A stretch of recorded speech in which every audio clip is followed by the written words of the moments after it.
Hello everyone, welcome back to Learnlet. तर कालच जो आहे तुमचा 12वीचा बोर्डचा जो रिझल्ट आहे तो डिक्लेअर झालेला आहे.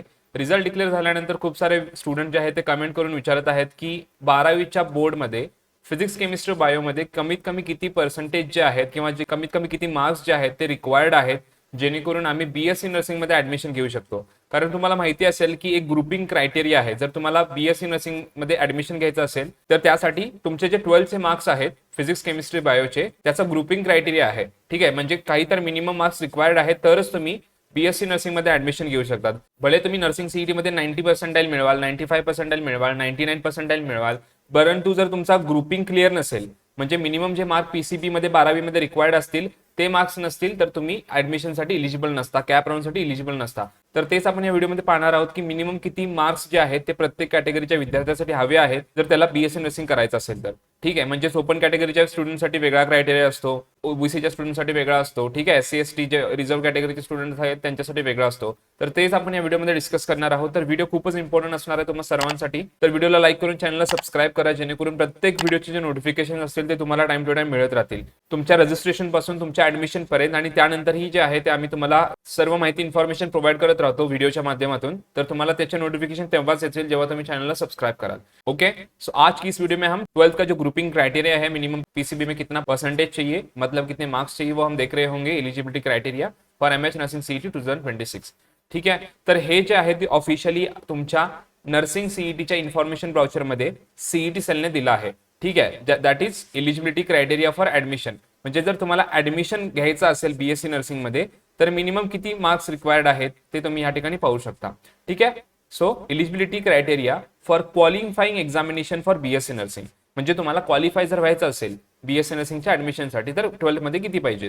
तर candidate should have passed PCB and English individually. म्हणजेच काय तर फिजिक्स, केमिस्ट्री, बायोलॉजी आणि इंग्लिश हे चारीच्या चारी सब्जेक्ट मध्ये तुम्ही पास पाहिजे. हे पहिली रिक्वायरमेंट, सगळ्यात पहिली रिक्वायरमेंट काय आहे की तुम्ही फिजिक्स मध्ये, केमिस्ट्री मध्ये, बायोलॉजी मध्ये आणि इंग्लिश या चारी सब्जेक्ट मध्ये तुम्ही पास पाहिजे. ही पहिली रिक्वायरमेंट. ठीक है, ये आपकी फर्स्ट रिक्वायरमेंट रहेगी. Physics, chemistry, biology end English में आप पास होने चाहिए. सेकंड रिक्वायरमेंट काय आहे जी की आहे मिनिमम मार्क्स किती पाहिजे.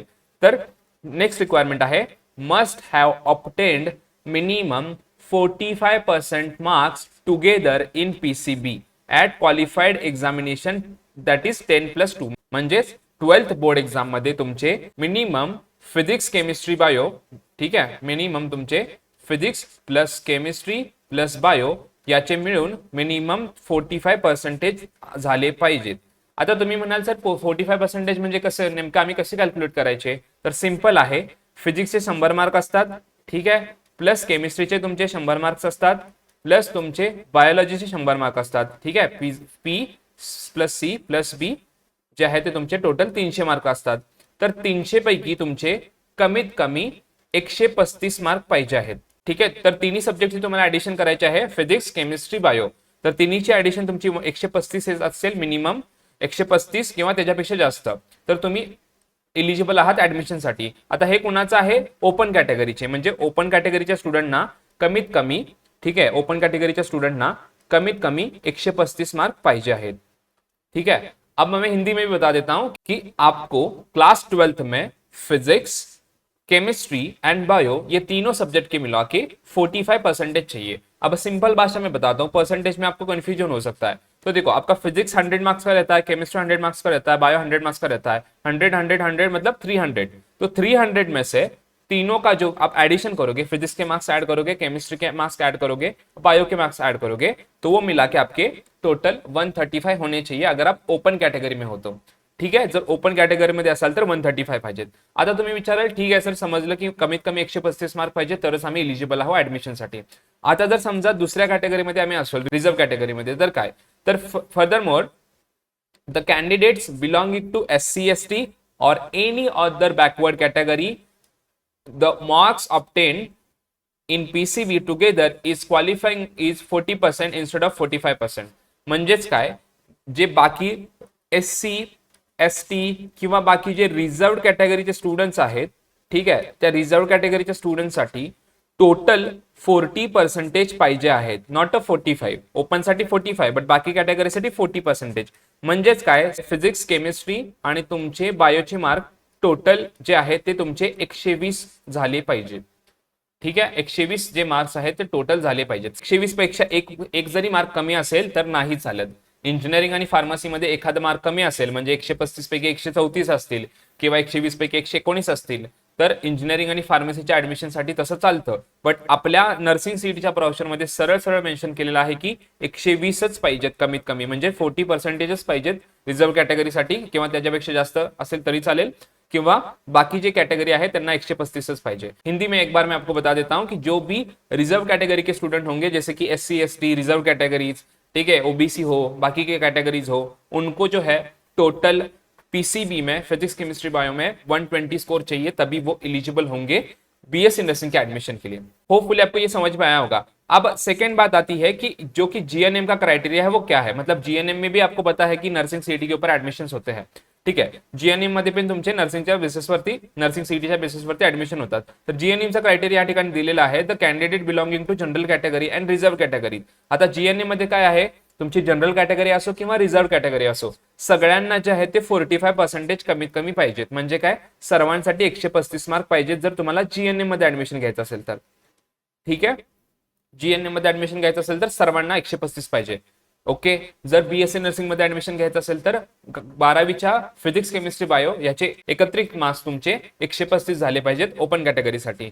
जर तुम्हाला BSc नर्सिंग मध्ये ऍडमिशन घ्यायचं असेल आणि तुम्ही रिझर्व्ह कॅटेगरीमध्ये असाल तर तुम्हाला कमीत कमी 120 मार्क्स रिक्वायर्ड आहेत. ठीक आहे, तर हे तुम्हाला सांगणं इम्पॉर्टंट होतं कारण खूप सारे स्टुडंटचे कमेंट्स येत होते. ओके, आणि सेकंड इम्पॉर्टंट थिंग ही आहे की तुमची एक्झाम ऑलमोस्ट 2 दिवसांवरती आलेली आहे आणि अजूनही तुमची प्रिपरेशन झाली नसेल तर डोंट वरी. आम्ही ऑलरेडी स्कोर बुस्टर ही बॅच लॉन्च केली आहे, ज्यामध्ये आम्ही तुम्हाला 2 बॅचेस ॲक्सेस प्रोव्हाइड करत आहोत. पहिली आहे तुमची 1000 इम्पॉर्टंट क्वेश्चनची बॅच, जिथून तुमचे दरवर्षी question as it is exam मध्ये विचारले जातात. 2023 ची नर्सिंग सीईटीची एक्झाम तुम्ही बघा, 2024 ची बघा, 2025 ची बघा, दरवर्षीचे क्वेश्चन आम्ही दिलेले आहेत ते ॲज इट इज या ठिकाणी आलेले आहेत.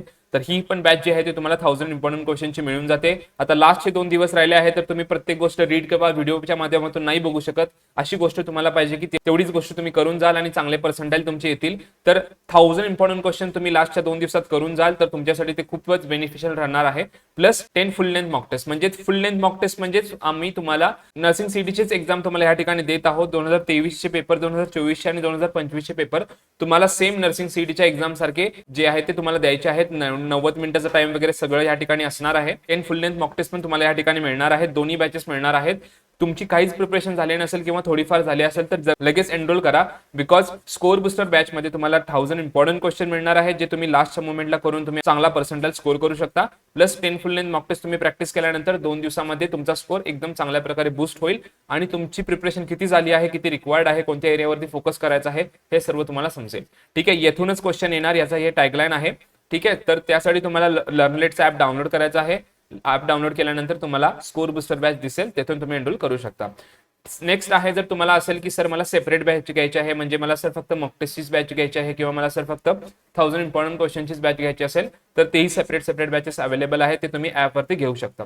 शेवटी स्टुडंट्स काय करू शकतात की फक्त 1000 इम्पॉर्टंट क्वेश्चन करून पण जाऊ शकतात, कारण तेथूनही तुमचे क्वेश्चन ॲज इट इज येतात आणि तुमचा स्कोर चांगला त्या ठिकाणी बनतो. ओके, नेक्स्ट तुमची स्मार्ट रिव्हिजन नोट्सची पण बॅच आहे, ज्यामध्ये आम्ही 25 ते 30 पानांमध्ये पूर्ण सब्जेक्ट कंप्लीट केलेला आहे. म्हणजे फिजिक्स जे आहे तुमचं पूर्ण 25 ते 30 पानामध्ये कव्हर होईल, इतके चांगल्या क्वालिटीचे नोट्स त्या ठिकाणी दिलेले आहेत. ठीक आहे, डेमो कंटेंट पण आहे, ते तुम्ही रेफर करू शकता, त्यानंतर डिसाईड करू शकता. सो सेपरेट बॅच पण अवेलेबल आहे. हाय वेटेज टॉपिकची बॅच आहे, त्यामध्ये PYQs पण आहेत. सर्व या ठिकाणी डिटेल्स जे आहेत ते इन्फॉर्मेशन जे आहेत या ठिकाणी तुम्हाला मिळून जाईल. त्याची बॅचची प्राइस पण एकदम कमी आहे, 199 मध्ये तुम्ही या ठिकाणी एनरोल करू शकता. आणि लक्ष GMC बॅच, ज्यामध्ये तुम्हाला सर्वच बॅचेस मिळतात, म्हणजे मॉक टेस्टची पण बॅच मिळते, 1000 इम्पॉर्टंट क्वेश्चनची पण बॅच मिळते, स्मार्ट रिव्हिजन नोट्सची पण बॅच मिळते आणि हाय वेटेज टॉपिकची पण बॅच मिळते. तर तेही जे स्टुडंट्सला सर्वच बॅच पाहिजे आहेत एकाच ठिकाणी, तर हे देखील या ठिकाणी तुम्ही एनरोल करू शकता. बट मी रेकमेंड करेन, शेवटचे 2-3 दिवस राहिले आहेत तर स्कोर बुस्टर बॅच मध्ये एनरोल करा, जेणेकरून 1000 इम्पॉर्टंट क्वेश्चन तुम्ही शेवटी करून जाल आणि 10 मॉक टेस्ट लावाल, जेणेकरून 2 ते 3 दिवसांमध्ये देखील तुमचे चांगली प्रिपरेशन होईल आणि तुम्ही चांगला मार्क्स स्कोर कराल आणि GMC कॉलेजमध्ये ऍडमिशन घ्याल. ठीक आहे, तर हेच तुम्हाला सांगायचं होतं की इलिजिबिलिटी क्रायटेरिया असा असेल तुमचा. काही डाऊट असेल तर कमेंट करून विचारू शकता आणि एनरोल नसेल केलं तर लगेच एनरोल करा. भेटूयात नेक्स्ट व्हिडिओमध्ये, तब तक के लिए बाय बाय.